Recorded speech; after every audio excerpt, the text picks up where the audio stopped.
Channel subscribe ചെയ്യുക. ക്ലാസുകൾ post ചെയ്യുന്ന ഉടനെ തന്നെ ലഭ്യമാകുന്നതിനായി അടുത്തുള്ള ബെൽ ഐക്കൺ ക്ലിക്ക് ചെയ്യുക. ഇനി പഠിച്ചു നേടാം ITക്ക് A+. 10ാം ക്ലാസ് IT പാഠപുസ്തകത്തിലെ മുഴുവൻ പാഠങ്ങളും വീഡിയോ രൂപത്തിൽ പാഠപുസ്തകത്തിലെ പ്രവർത്തനങ്ങളെല്ലാം വിശദമായി പഠിക്കാം.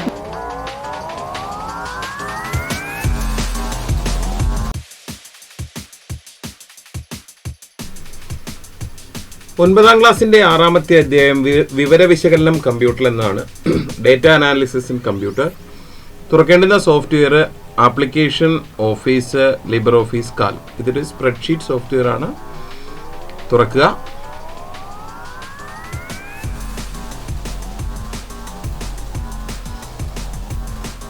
ഇവിടെ നമുക്ക് മുന്നേ പരിചയപ്പെട്ടുള്ള ഒരു സോഫ്റ്റ്വെയർ നമുക്ക് കാണാം. ഇവിടെ കുറച്ച് പൊതുവായ വിവരങ്ങൾ പറയാം. ABCD എന്നിങ്ങനെ രേഖപ്പെടുത്തിയിരിക്കുന്നതെല്ലാം ഇതിലെ കോളങ്ങളും 1, 2, 3 എന്നിങ്ങനെ രേഖപ്പെടുത്തിയിരിക്കുന്നതെല്ലാം ഈ ഷീറ്റിലെ റോകളുമാണ്. ഏതെങ്കിലും ഒരു ചതുരത്തിൽ മാത്രം, ഒരു റെക്ടാങ്കിൾ മാത്രം ക്ലിക്ക് ചെയ്യുമ്പോൾ അതിൻ്റെ പേര് സെൽ എന്നാണ്. സെല്ലിന് കൃത്യമായ അഡ്രസ്സ് ഉണ്ട്. ഇപ്പോൾ ഈ സെല്ല് ക്ലിക്ക് ചെയ്യുമ്പോൾ ഇവിടെ അഡ്രസ്സ് കാണിക്കുന്നത് കാണാം D6. മറ്റൊരു സെല്ല് ക്ലിക്ക് ചെയ്യുമ്പോൾ അതിൻ്റെയും അഡ്രസ്സ് നമുക്കിവിടെ കാണാം. ആദ്യം ചെയ്യാനുള്ള പ്രവർത്തനം ഫയൽ ഓപ്പൺ ക്രമത്തിൽ ഒരു ഫയൽ തുറക്കണം. File open. ഹോമിലെ സ്കൂൾ റിസോഴ്സസ് എന്ന ഫോൾഡറിൽ നിന്നും സ്റ്റാൻഡേർഡ് 9ൽ നിന്നും temperature.ods എന്ന ഫയൽ തുറക്കുക. പുസ്തകത്തിൽ തന്നിരിക്കുന്ന ആ temperature.ods എന്നൊരു ഫയൽ നമുക്കിവിടെ കിട്ടിയിട്ടുണ്ട്.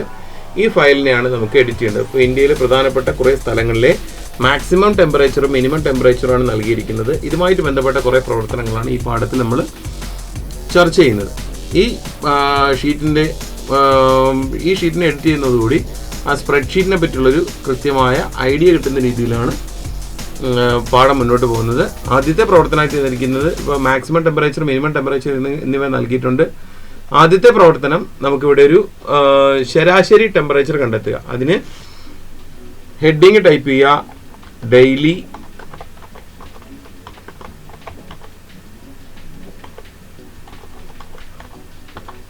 ഡെയിലി മീൻ ടെമ്പറേച്ചർ എന്ന് പറയുന്നത് ഹെഡിങ് ടൈപ്പ് ചെയ്യുന്നു. അതിനുശേഷം ഈ ഹെഡിങ്ങിനെ ഒന്ന് ഫോർമാറ്റ് ചെയ്യാം. ഹെഡിങ് ക്ലിക്ക് ചെയ്യുക. ടൈപ്പ് ചെയ്ത ഹെഡിങ് ക്ലിക്ക് ചെയ്യുക. ഫോർമാറ്റ് സെൽസ് ടാബിൽ നിന്നും അതിനെ കൃത്യമായ രീതിയിൽ അതിനെ അലൈൻമെൻറ്റ് നിർത്തുന്നതിന് വേണ്ടിയിട്ട് അലൈൻമെൻറ്റ് ടാബ് ഓപ്പൺ ചെയ്യുക. അതിലെ റാപ്പ് ടെക്സ്റ്റ് ഓട്ടോമാറ്റിക്കലി എന്ന മെനുവിലെ ശരിയടയാളം നൽകി OK കൊടുക്കുക.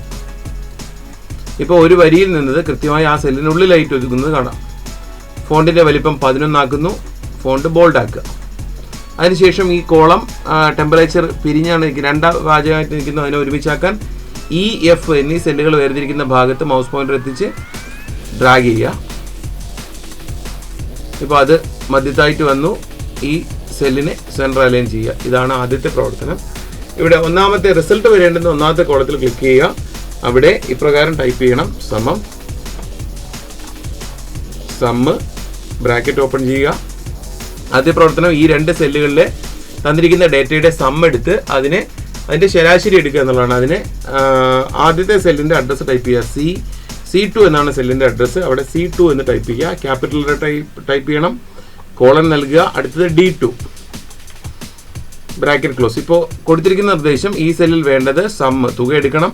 C2 D2 എന്നീ സെല്ലുകളിലെ തുക എടുക്കുക എന്നുള്ളതാണ്. നമുക്ക് വേണ്ടത് ശരാശരി ആയതുകൊണ്ട് /2 എന്നുകൂടെ നൽകുക. അതിന് 2 കൊണ്ട് ഡിവിഷൻ ചെയ്യാൻ ഹരിക്കാൻ ആവശ്യപ്പെട്ടിരുന്ന് എൻ്റർ കീ അമർത്തുമ്പോൾ അവിടെ നമുക്ക് ഒന്നാമത്തെ സെല്ലിൻ്റെ റിസൾട്ട് കാണും. മറ്റ് സെല്ലുകളിലേക്ക് ഈ വിവരങ്ങൾ എത്തിക്കുന്നതിനായി ഒന്നാമത്തെ സെല്ല് ക്ലിക്ക് ചെയ്യുക. ഏത് സെല്ലാണോ ക്ലിക്ക് ചെയ്യുമ്പോൾ മൂലയിലായിട്ട് ഒരു കറുത്ത അടയാളം കാണാം. അവിടെ താഴേക്ക് ഡ്രാഗ് ചെയ്യുക.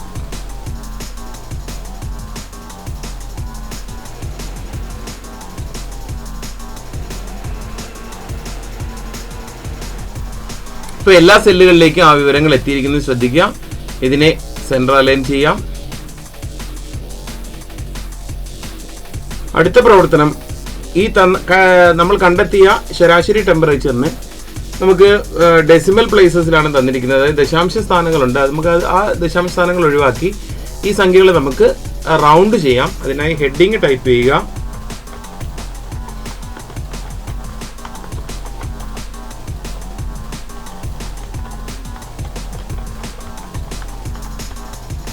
ഡെയിലി മീൻ ടെമ്പറേച്ചർ റൗണ്ടഡ് എന്ന് ടൈപ്പ് ചെയ്യുക. ആ സെല്ലിനെ വലുതാക്കാം. ക്ലിക്ക് ചെയ്ത് സെൻറ്റർ അലൈൻ ചെയ്യാം, ബോൾഡ് ആക്കാം. റിസൾട്ട് വരേണ്ടുന്ന ആദ്യത്തെ സെല്ല് ക്ലിക്ക് ചെയ്യുക. അതിനുശേഷം ഫംഗ്ഷൻ മെനു ഉപയോഗിച്ചാണ് നമ്മൾ ചെയ്യുന്നത്. ഇപ്പോൾ f(x) എന്ന് കിടക്കുന്ന ഫംഗ്ഷൻ വിസാർഡ് ഓപ്പൺ ചെയ്യുകയോ ഈ കാണുന്ന ഫംഗ്ഷൻ വിസാർഡ് മെനുവിൽ ക്ലിക്ക് ചെയ്യുകയോ അല്ലെങ്കിൽ ഇൻസേർട്ട് മെനുവിൽ നിന്നും ഫംഗ്ഷൻ ബട്ടണിൽ ക്ലിക്ക് ചെയ്തോ നമുക്ക് ഫംഗ്ഷൻ ചേർക്കാം. അതിലെ ആദ്യത്തെ ഫംഗ്ഷൻ റൗണ്ട് എന്ന ഫംഗ്ഷനാണ്. ആൽഫബറ്റിക് ഓർഡറിലാണ് നൽകിയിരിക്കുന്നത്. റൗണ്ട് എന്ന ഫംഗ്ഷൻ കണ്ടെത്തുക.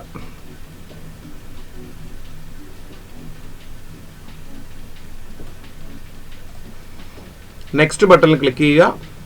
അതിൽ 2 കോളം കാണാം. നമുക്ക് 2 ദത്തങ്ങൾ നൽകാനുള്ള 2 സെല്ലുകൾ കാണാം. അവിടെ നമ്പർ, കൗണ്ട് എന്നിവയാണ്. നമ്പർ എന്ന ഭാഗത്ത് ഏത് സെല്ലിനെയാണോ നമ്മൾ എഡിറ്റ് ചെയ്യുന്നത് അല്ലെങ്കിൽ ഏത് സെല്ലിനെയാണോ നമുക്ക് മാറ്റം വരുത്തേണ്ടത് അതാണ്. ആ സെല്ലിൻ്റെ അഡ്രസ്സ് ഇവിടെ E2 എന്ന സെല്ലിലാണ് ഡെയിലി മീൻ ടെമ്പറേച്ചർ നൽകിയിരിക്കുന്നത്. അവിടെ സെല്ലിൻ്റെ അഡ്രസ്സ് നൽകുക, E2 എന്ന് ടൈപ്പ് ചെയ്ത് നൽകുക. അത് ക്യാപിറ്റൽ ലെറ്ററിൽ തന്നെ ടൈപ്പ് ചെയ്യണം. കൗണ്ട് എന്ന ഭാഗത്ത് ദശാംശ സ്ഥാനം എത്ര എണ്ണമാണോ വേണ്ടത് എന്ന് നൽകുക. ഇപ്പോൾ 1 ദശാംശ സ്ഥാനമാണ് വേണ്ടതെങ്കിൽ 1 എന്ന് ടൈപ്പ് ചെയ്ത് നൽകുക. 2 എണ്ണം വേണമെങ്കിൽ 2 എന്ന് നൽകുക. ഇവിടെ 1 ദശാംശ സ്ഥാനവും വേണ്ട എങ്കിൽ ഒരു ഡേറ്റയും നൽകേണ്ടതില്ല. ഓക്കെ ബട്ടണിൽ ക്ലിക്ക് ചെയ്യുക. ഇപ്പോൾ ആദ്യത്തെ റിസൾട്ട് വന്നു. മറ്റ് സെല്ലുകളിലേക്ക് റിസൾട്ടിനെ എത്തിക്കുക.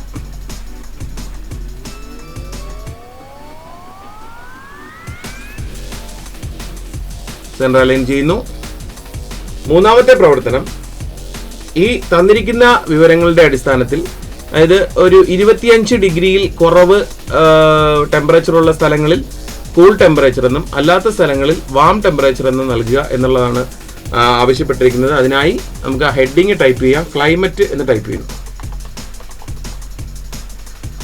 ക്ലൈമറ്റ് എന്ന ഹെഡിങ് കൊടുക്കുന്നു. അതിനെയും ബോൾഡ് ആക്കാം.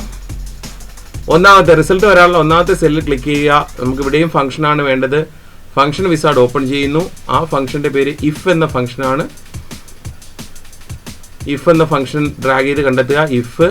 നെക്സ്റ്റ് ബട്ടണിൽ ക്ലിക്ക് ചെയ്യുക. അവിടെ 3 ഫീൽഡുകളുണ്ട്. Test, then value, otherwise value. ഇതിൽ ടെസ്റ്റ് എന്ന ഫീൽഡിൽ ഏത് സെല്ലിലെ വിവരമാണ് നമ്മൾ തരംതിരിക്കുന്നത്, പരിഗണിക്കേണ്ടത് എന്നാണ് നൽകേണ്ടത്. ഇവിടെ F2 എന്ന സെല്ലാണ് നൽകേണ്ടത്. അവിടെ F2 എന്ന് ക്യാപിറ്റൽ ലെറ്റർ ടൈപ്പ് ചെയ്യുക. ഈ കണ്ടീഷൻ നമുക്ക് ടൈപ്പ് ചെയ്യാം. Is less than 25. F2വിലെ വില 25നേക്കാൾ കുറവാണ് എങ്കിൽ ഡബിൾ ഇൻവെർട്ടർ കോമയിൽ നമുക്ക് ടൈപ്പ് ചെയ്യാം കൂൾ ക്ലൈമറ്റ് എന്ന് ടൈപ്പ് ചെയ്യുക. അതർവൈസ് വാല്യൂ എന്നുള്ള ഫീൽഡിൽ ഡബിൾ ഇൻവെർട്ടർ കോമയിൽ വാം ക്ലൈമറ്റ് എന്ന് ടൈപ്പ് ചെയ്യാം.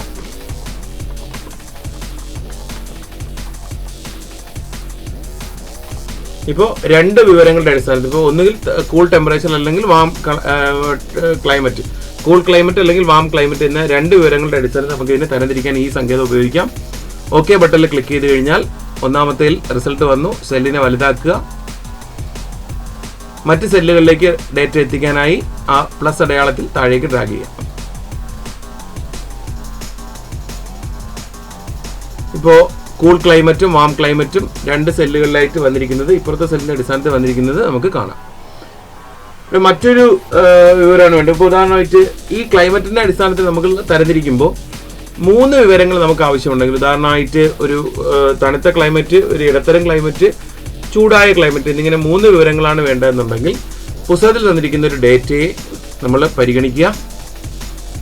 താപനില 20 ഡിഗ്രിയിൽ താഴെ കൂൾ ക്ലൈമറ്റ്, താപനില 20 ഡിഗ്രി മുതൽ 30 ഡിഗ്രി വരെ മോഡറേറ്റ് ക്ലൈമറ്റ്, താപനില 30 ഡിഗ്രിക്ക് മുകളിൽ ഹോട്ട് ക്ലൈമറ്റ് എന്നിങ്ങനെ 3 വിവരങ്ങൾ നമുക്ക് നൽകണമെങ്കിൽ ഇഫ് ഫംഗ്ഷൻ ഉപയോഗിക്കാൻ പറ്റില്ല. ഇപ്പോൾ നമുക്ക് ആ ഒരു ലിമിറ്റ് ഉണ്ടെന്നുണ്ടെങ്കിൽ അതിലെ ഏറ്റവും ചെറിയ ലിമിറ്റ് വെച്ച് നമുക്കൊരു ലുക്കപ്പ് ടേബിൾ, അതായത് ലുക്കപ്പ് ഫംഗ്ഷന് വേണ്ടിയിട്ടുള്ള ഒരു പട്ടിക തയ്യാറാക്കി നൽകണം. അതിനായി ഒരു പുതിയ ഷീറ്റ് ഉൾപ്പെടുത്തുക. താഴെ ഷീറ്റ് എന്ന ഭാഗത്ത് കാണുന്ന ആ പ്ലസ് ബട്ടണിൽ ക്ലിക്ക് ചെയ്ത് ഒരു പുതിയ ഷീറ്റ് ഉൾപ്പെടുത്തുക. ആ ഷീറ്റിൽ ഇപ്രകാരം ടൈപ്പ് ചെയ്യുക: 0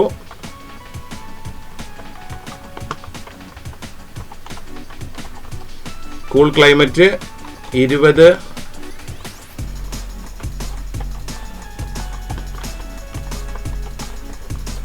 മോഡറേറ്റ് ക്ലൈമറ്റ് 30 ഹോട്ട് ക്ലൈമറ്റ് എന്നിങ്ങനെ ടൈപ്പ് ചെയ്യുക. 3 ഡേറ്റ ടൈപ്പ് ചെയ്യുന്നു. സെല്ലൊന്ന് ക്രമീകരിക്കാം. അതിനുശേഷം ആ ടൈപ്പ് ചെയ്ത ഭാഗം മൊത്തം സെലക്ട് ചെയ്യുക, സെൻറ്റർ അലൈൻ ചെയ്യുന്നു. ഇതിനെ ഡേറ്റ മെനുവിൽ നിന്നും ഡിഫൈൻ റേഞ്ച് ചെയ്യുക. ഡേറ്റ ഡിഫൈൻ റേഞ്ച് ബട്ടണിൽ ക്ലിക്ക് ചെയ്യുക. ഇവിടെ ഡേറ്റ ഡിഫൈൻ ചെയ്യുമ്പോൾ നൽകുന്ന പേര് നൽകണം. ആ പേര് ഓർത്ത് വെക്കുക. ഇപ്പോൾ എല്ലാം സ്മോൾ ലെറ്ററിൽ ക്ലൈമറ്റ് എന്ന് ടൈപ്പ് ചെയ്യുന്നു. ഓക്കെ ബട്ടണിൽ ക്ലിക്ക് ചെയ്യുക. ഡേറ്റ ഡിഫൈൻ ചെയ്ത് കഴിഞ്ഞിരിക്കുന്നു. റിസൾട്ട് നൽകാനുള്ള പ്രവർത്തനം നമുക്കിനി ചെയ്യാം. അതിനാദ്യം നമുക്ക് റൈറ്റ് ക്ലിക്ക് ചെയ്യുക, ഡിലീറ്റ് സെലക്ടഡ് കോളംസ് കൊടുക്കുക.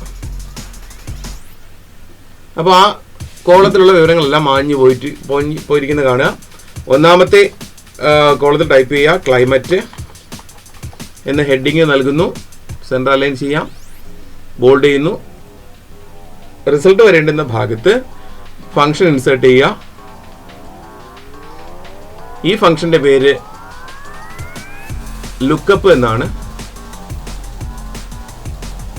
ലുക്കപ്പ് ഫംഗ്ഷൻ തിരഞ്ഞെടുക്കുക, നെക്സ്റ്റ് ബട്ടണിൽ ക്ലിക്ക് ചെയ്യുക. ഇപ്പോൾ നേരത്തെ നമ്മൾ കണ്ട ഇഫ് ഫംഗ്ഷൻ ഉപയോഗിച്ച് നമുക്ക് ദെൻ വാല്യൂ, അതർവൈസ് വാല്യൂ എന്ന് പറയുന്ന രണ്ട് ഫീൽഡുകളെ നൽകാൻ സാധിക്കും. ഇവിടെ നമുക്ക് എത്ര ഡേറ്റ വേണമെങ്കിൽ നൽകാൻ സാധിക്കും. അതായത് ഒരു പട്ടിക തയ്യാറാക്കിയാൽ അതിനനുസരിച്ച് നമുക്ക് തയ്യാറാക്കാം. ആദ്യത്തെ പ്രവർത്തനമായിട്ട് നൽകുന്ന F2-ന്റെ വിലയാണ് നമ്മളിവിടെ പരിഗണിക്കുന്നതിന്. F2 എന്ന സെല്ലിനെ സെർച്ച് ക്രൈറ്റീരിയ ആയിട്ട് നൽകുക. ക്യാപിറ്റൽ ലെറ്ററിൽ നൽകണം F2, ക്യാപിറ്റൽ ലെറ്ററിൽ F2 എന്ന് നൽകുക. സെർച്ച് ക്രൈറ്റീരിയ സെർച്ച് വെക്ടർ എന്ന ഭാഗത്ത് നേരത്തെ ഡേറ്റ ഡിഫൈൻ ചെയ്തപ്പോൾ നൽകിയ പേര്, ഇപ്പോൾ സ്മോൾ ലെറ്ററിൽ ക്ലൈമറ്റ് എന്നാണ് പേര് നൽകിയത്. ക്ലൈമറ്റ് എന്ന് ടൈപ്പ് ചെയ്യാം. ഓക്കെ ബട്ടണിൽ ക്ലിക്ക് ചെയ്ത് കഴിഞ്ഞാൽ ഒന്നാമത്തെ ഡേറ്റ നമുക്കിവിടെ കാണാം. സെല്ല് വലുതാക്കിയ ശേഷം താഴേക്ക് ഡ്രാഗ് ചെയ്യാം.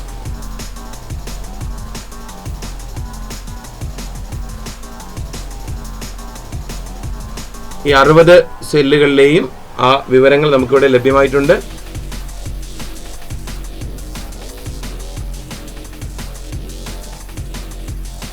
അടുത്ത പ്രവർത്തനമായിട്ട് നൽകിയിരിക്കുന്നത് ഇതിൽ നിന്ന് ഒരു പ്രത്യേക വിവരം തെരഞ്ഞു കണ്ടെത്തുന്നതിന് വേണ്ടിയിട്ടുള്ള ഒരു പ്രവർത്തനമാണ്. ഇപ്പോൾ ഉദാഹരണമായി 25 ഡിഗ്രി സെൽഷ്യസ് ചൂടുള്ള എത്ര സ്ഥലങ്ങളുണ്ടെന്ന് കണ്ടെത്താൻ ഇതിനെ നമുക്ക് ഫിൽറ്റർ ചെയ്യാം. ഫിൽറ്റർ ചെയ്യുന്നതിന് വേണ്ടിയിട്ട് ആ ഏതാണോ ഫിൽറ്റർ ചെയ്യേണ്ടതെന്ന് ആ സെല്ലിൻ്റെ ഹെഡിങ്ങിൽ ക്ലിക്ക് ചെയ്ത ശേഷം ഫിൽറ്റർ മെനു തിരഞ്ഞെടുക്കുക. ഫിൽറ്റർ ഫെസിലിറ്റി തിരഞ്ഞെടുക്കണം. അതിനായി ഈ കാണുന്ന ഷോർട്ട് കട്ട്, ഇത് ഓരോരോ ഷോർട്ട് കട്ടുകളാണ്. ഈ കാണുന്ന ഷോർട്ട് കട്ടാണ് ഓട്ടോ ഫിൽറ്റർ. അതിൽ ക്ലിക്ക് ചെയ്യുക. ഇതാൽ മാത്രം മതിയാവും. ആ ഐക്കണിൽ ക്ലിക്ക് ചെയ്യുക. ചോർപ്പിൻ്റെ മാതൃകയിലുള്ള ഐക്കണിൽ ക്ലിക്ക് ചെയ്യുക. ഇപ്പോൾ ഇത് ഫിൽറ്റർ ചെയ്ത് വന്നിട്ടുണ്ട്. ഈ ഫിൽറ്റർ ചെയ്ത് വന്നിരിക്കുന്ന വിവരത്തിൽ നിന്ന് നമുക്ക് 25 ഡിഗ്രി, ഇപ്പോൾ ഒരു ഡ്രോപ്പ് ഡൗൺ വിൻഡോ നമുക്ക് ഇവിടെ കാണാം. അതിൽ താഴേക്കുള്ള ആരോ മാർക്കിൽ ക്ലിക്ക് ചെയ്ത് കഴിഞ്ഞാൽ നമുക്ക് എല്ലാ വിവരങ്ങളെയും നമുക്കിവിടെ കാണാം. ഇതിൽ ആൾ എന്ന ഭാഗത്തുള്ള ശരിയടയാളം ഒഴിവാക്കി കഴിഞ്ഞാൽ എല്ലാം ഒഴിവാകുന്നു. അതിൽ നിന്നും 25 മാത്രം തിരഞ്ഞെടുത്ത് ഓക്കെ ബട്ടണിൽ ക്ലിക്ക് ചെയ്ത് കഴിഞ്ഞാൽ നമുക്ക് 25 ഡിഗ്രി ശരാശരി ടെമ്പറേച്ചറുള്ള സ്ഥലങ്ങളെ പറ്റി മാത്രം കാണാതെ അമൃതസർ, ഡെറാഡൂൺ, ഗോളിയോർ എന്നിവയാണ്. ഈ സ്ഥലങ്ങളിൽ മാത്രമാണ് 25 ഡിഗ്രി ശരാശരി ടെമ്പറേച്ചർ ഉള്ളത് എന്ന് നമുക്ക് കാണാം. ഇതിനെ ഒരു പുതിയ സെല്ലിലേക്ക് കൊണ്ടുവരുന്നതിനായി ഇതിനെ സെലക്ട് ചെയ്ത് എഡിറ്റ് കോപ്പി ചെയ്ത് പുതിയ ഷീറ്റ് തുറന്ന് എഡിറ്റ് പേസ്റ്റ് ചെയ്താൽ മതിയാവും. മുഴുവൻ വിവരങ്ങൾ ലഭ്യമാക്കുന്നതിന് വേണ്ടിയിട്ട് അതിൽ നിന്ന് തന്നെ ക്ലിക്ക് ചെയ്ത് ആളിന് ശരിയാളാണ് നൽകി ഓക്കെ ക്ലിക്ക് ചെയ്ത് കഴിഞ്ഞാൽ നമുക്ക് മുഴുവൻ വിവരങ്ങളും നമുക്കിവിടെ ലഭ്യമാണ്. ഒന്നാമത്തെ മാക്സിമം ടെമ്പറേച്ചർ രേഖപ്പെടുത്തിയിരിക്കുന്ന സെല്ല് ക്ലിക്ക് ചെയ്ത് കഴിഞ്ഞാൽ നമുക്ക് മുകളിൽ 39 എന്ന് രേഖപ്പെടുത്തിയിരിക്കുന്ന സംഖ്യ കാണാം. മിനിമം ടെമ്പറേച്ചർ രേഖപ്പെടുത്തിയിരിക്കുന്ന സ്ഥലത്ത് നമുക്ക് 22 എന്ന് കാണാം. ഡെയിലി മീൻ ടെമ്പറേച്ചറിൽ ക്ലിക്ക് ചെയ്ത് കഴിഞ്ഞാൽ അവിടെ നമ്മൾ ഉപയോഗിച്ച ആ ഫംഗ്ഷൻ കാണാം. ആ ഇൻപുട്ട് ഉപയോഗിച്ചിരിക്കുന്ന ക്രിയ എന്താണെന്ന് വെച്ച് കാണാം. റൗണ്ടഡിലും ക്ലൈമറ്റിലും ഒക്കെ നമുക്ക് അതേ രീതിയിൽ കാണാം. ഇപ്പോൾ ഡെയിലി മീൻ ടെമ്പറേച്ചർ എന്ന് പറയുന്ന എഫ് എന്ന് പറയുന്ന കോളം ഞാനിവിടെ കോപ്പി ചെയ്യുന്നു. എഫ് കോളം സെലക്ട് ചെയ്ത് എഡിറ്റ് മെനുവിൽ നിന്ന് കോപ്പി ചെയ്യുക. എഡിറ്റ് കോപ്പി ചെയ്ത് ഞാനിവിടെ ഐയിലേക്ക് പുതിയൊരു കോളമായിട്ട് ഇതിനെ ചേർക്കുന്നു. ഈ വിവരങ്ങളെല്ലാം എനിക്ക് ഇവിടെ ആവശ്യമുണ്ടെങ്കിൽ അതിന് പേസ്റ്റ് ചെയ്യുന്നു. അതിൽ ക്ലിക്ക് ചെയ്ത് എഡിറ്റ് മെനുവിൽ പേസ്റ്റ് ചെയ്യുക. എഡിറ്റ് പേസ്റ്റ് ചെയ്യുമ്പോൾ അപ്പുറത്ത് ഡെയിലി മീൻ ടെമ്പറേച്ചർ 31, 34, 25 എന്നിങ്ങനെ വന്നത് ഇവിടെ വരുമ്പോൾ അതെല്ലാം 0 ആയിട്ടാണ് നമുക്ക് ലഭ്യമാകുന്നത്. ഇപ്പോൾ ഇങ്ങനെയുള്ള അതായത് ഒരു പ്രത്യേക ഫംഗ്ഷൻ ഉപയോഗിച്ചിരിക്കുന്നത് കോപ്പി പേസ്റ്റ് ചെയ്യുമ്പോൾ ഇങ്ങനൊരു ബുദ്ധിമുട്ടുണ്ട്. അത് മറികടക്കുന്നതിനുള്ളൊരു സാധ്യതയാണ് പറയുന്നത്. നമുക്ക് ആ ചെയ്ത പ്രവർത്തനം എഡിറ്റ് അൺഡു ചെയ്യാം. ഇവിടേക്ക് പേസ്റ്റ് ചെയ്യുമ്പോൾ എഡിറ്റ് പേസ്റ്റ് സ്പെഷ്യൽ എന്ന രീതിയിൽ പേസ്റ്റ് ചെയ്യാം. ഒരു ഫംഗ്ഷൻ ഉപയോഗിച്ചിരിക്കുന്ന സെല്ലിനെ, കോളത്തിനെയോ റോയെ കോപ്പി ചെയ്ത്, അല്ലെങ്കിൽ സെല്ലിനെ ആണെങ്കിലും കോപ്പി പേസ്റ്റ് ചെയ്യുമ്പോൾ എഡിറ്റ് പേസ്റ്റ് സ്പെഷ്യൽ. അപ്പോൾ വരുന്ന മെനുവിൽ നിന്ന് നമുക്ക് ആവശ്യമുള്ളത് മാത്രം തിരഞ്ഞെടുക്കുക. അതിൽ ടെക്സ്റ്റും നമ്പേഴ്സും മാത്രം മതി. നമുക്ക് ഡേറ്റും ടൈമും നമുക്കതിലില്ല. ടെക്സ്റ്റും നമ്പേഴ്സും മാത്രം മതിയെങ്കിൽ അത് തിരഞ്ഞെടുത്ത് ഓക്കെ ബട്ടണിൽ ക്ലിക്ക് ചെയ്ത് കഴിഞ്ഞാൽ അപ്പുറത്തുള്ള നമ്മൾ കോപ്പി ചെയ്ത സെല്ലിലുണ്ടായിരുന്ന അതേ ഡേറ്റ എങ്ങനെയാണോ അത് അതുപോലെ തന്നെ ഇപ്പുറത്തേക്ക് വരുന്നത് നമുക്ക് കാണാം. ഇപ്രകാരം മാത്രമേ ഒരു ഫംഗ്ഷൻ ഉപയോഗിച്ചിരിക്കുന്ന സെല്ലിൽ നിന്നുള്ള വിവരങ്ങൾ നമുക്ക് കോപ്പി ചെയ്യാൻ കഴിയും. ഈ ഫയലിനെ നമുക്കൊരു മറ്റേതെങ്കിലും കമ്പ്യൂട്ടറിൽ ഓപ്പൺ ചെയ്യും, അല്ലെങ്കിൽ മറ്റേതെങ്കിലും ഓപ്പറേറ്റിംഗ് സിസ്റ്റത്തിൽ ഓപ്പൺ ചെയ്യുമ്പോൾ നമുക്ക് ഈ സോഫ്റ്റ്വെയർ LibreOffice Calc ഇല്ല എങ്കിൽ നമുക്കതിനെ ഓപ്പൺ ചെയ്യുന്നതിന് ബുദ്ധിമുട്ടുണ്ടാവാം. അപ്പോൾ എല്ലായിടത്തും ഓപ്പൺ ചെയ്യുന്നതിന് വേണ്ടിയിട്ട് നമുക്ക് ഈ ഫയലിനെ നമുക്ക് PDF ആയിട്ട് എക്സ്പോർട്ട് ചെയ്യേണ്ടതുണ്ട്.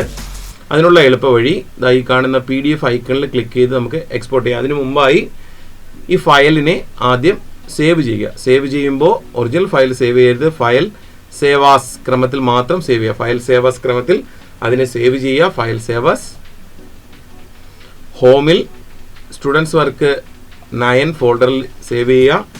അവിടെ നിങ്ങളുടെ ക്ലാസിൻ്റെ ഫോൾഡറിൽ സേവ് ചെയ്യണം. ടെമ്പറേച്ചർ എന്ന പേരിൻ്റെ കൂട്ടത്തിൽ ക്ലാസിൻ്റെ പേരും കൂടി ചേർത്ത് സേവ് ചെയ്യുന്നു. ഇപ്പോൾ ഈ ഫയൽ അവിടെ സേവ് ആയി കഴിഞ്ഞിരിക്കുന്നു. ഇനി ഈ ഫയലിൽ മാറ്റം വരുത്തി കഴിഞ്ഞാൽ ഒറിജിനൽ ഫയലിൽ മാറ്റങ്ങളൊന്നും വരുന്നതല്ല എന്നുള്ള പ്രത്യേകം ഓർക്കുക. ഒറിജിനൽ ഫയൽ ഒരു കാരണവശാലും സേവ് ചെയ്യരുത്.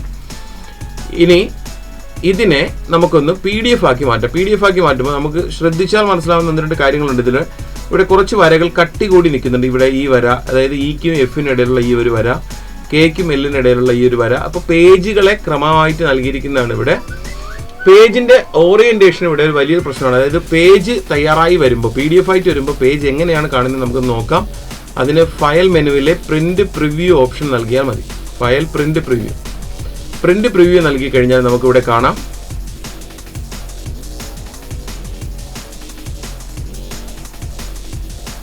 Serial number, place, maximum temperature, minimum temperature, daily mean temperature, ബാക്കിയുള്ള കോളങ്ങൾ ഉൾപ്പെട്ടിട്ടില്ല.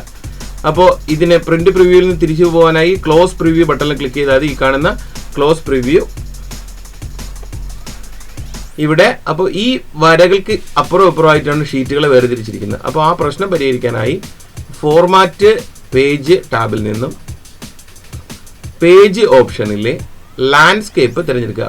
പോർട്രേറ്റ് ഈ രീതിയിൽ കുത്തനെ നിൽക്കുന്നതും ലാൻഡ്സ്കേപ്പ് ആ പേജ് തിരിഞ്ഞു നിൽക്കുന്നതുമാണ്. തിരികെ നിൽക്കുന്ന ലംബവും പോർട്രേറ്റ് ലംബമായി നിൽക്കുന്നു, ലാൻഡ്സ്കേപ്പ് തിരശ്ചീനമായിട്ട് നിൽക്കുന്നു. ഓക്കെ ബട്ടണിൽ ക്ലിക്ക് ചെയ്ത് കഴിഞ്ഞാൽ ഇപ്പോൾ ആ ഇടയ്ക്ക് വേർതിരിച്ചിരിക്കുന്ന Eക്കും Fനും ഇടയിൽ വേർതിരിച്ചിരിക്കുന്ന വര ഇനി ഇപ്പുറത്തേക്ക് മാറിയത് നമുക്ക് കാണാം. ഇനി ഇതിനെ ഫയൽസ് സേവ് കൊടുത്ത് എക്സ്പോർട്ട് ചെയ്യാം. എക്സ്പോർട്ട് ബട്ടണിൽ ക്ലിക്ക് ചെയ്യാം. ഈ ഷീറ്റിനെ PDF കാണുന്ന ഈ ഐക്കണിൽ ക്ലിക്ക് ചെയ്ത് നമുക്ക് എക്സ്പോർട്ട് ചെയ്യാം. ക്ലിക്ക് ചെയ്യുക. പേര് അത് തന്നെ മതിയാവും. സേവ് ബട്ടണിൽ ക്ലിക്ക് ചെയ്യുക.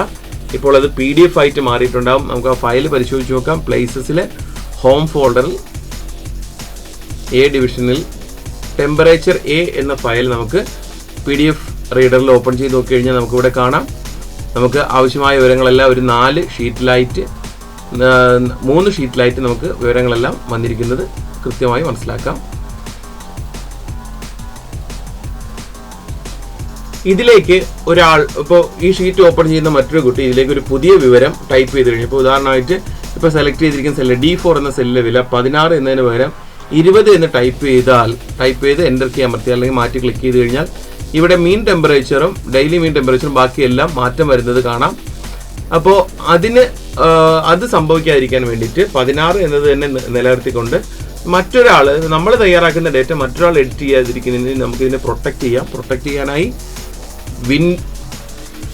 പ്രൊട്ടക്റ്റ് ചെയ്യുന്നതിനായി ടൂൾസ് മെനുവിൽ നിന്നും പ്രൊട്ടക്റ്റ് ഡോക്യുമെന്റ് ഷീറ്റ് ക്രമത്തിൽ ക്ലിക്ക് ചെയ്യുക. Tools, protect document, sheet. അവിടെ പാസ്വേഡ് നൽകണം. നൽകുന്ന പാസ്വേഡ് കൃത്യമായി ഓർത്തു വെച്ചേക്കുക. പാസ്വേഡ് കൺഫേം ചെയ്യുക. ഓക്കെ ബട്ടണിൽ ക്ലിക്ക് ചെയ്താൽ ഇവിടെ നമ്മൾ ഇനി ടൈപ്പ് ചെയ്യാൻ ശ്രമിച്ച് നോക്കി കഴിഞ്ഞാൽ ആ സെല്ല് പ്രൊട്ടക്റ്റ് ചെയ്യപ്പെട്ടിരിക്കുന്നത് നമുക്ക് കാണാം. ഏത് സെല്ലിലും നമുക്കിവിടെ ടൈപ്പ് ചെയ്യാൻ കഴിയില്ല. വീണ്ടും നമുക്ക് ടൈപ്പ് ചെയ്യണമെങ്കിൽ അതിനെ ടൂൾസ് മെനുവിൽ നിന്നും പ്രൊട്ടക്റ്റ് ഡോക്യുമെന്റ് ഷീറ്റ് ക്രമത്തിൽ ക്ലിക്ക് ചെയ്യുക. അവിടെ നേരത്തെ നൽകിയ പാസ്വേഡ് നൽകി ആ സെല്ല് ഫ്രീ ആക്കിയ ശേഷം ഇനി നമ്മൾ വരുത്തുന്ന മാറ്റങ്ങൾ അതിലേക്ക് അപ്ലൈ ആവുന്നത് നമുക്ക് കാണാം. ഇനി പഠിച്ചു നേടാം ITക്ക് A+. 10ാം ക്ലാസ് IT പാഠപുസ്തകത്തിലെ മുഴുവൻ പാഠങ്ങളും വീഡിയോ രൂപത്തിൽ പാഠപുസ്തകത്തിലെ പ്രവർത്തനങ്ങളെല്ലാം വിശദമായി പഠിക്കാം.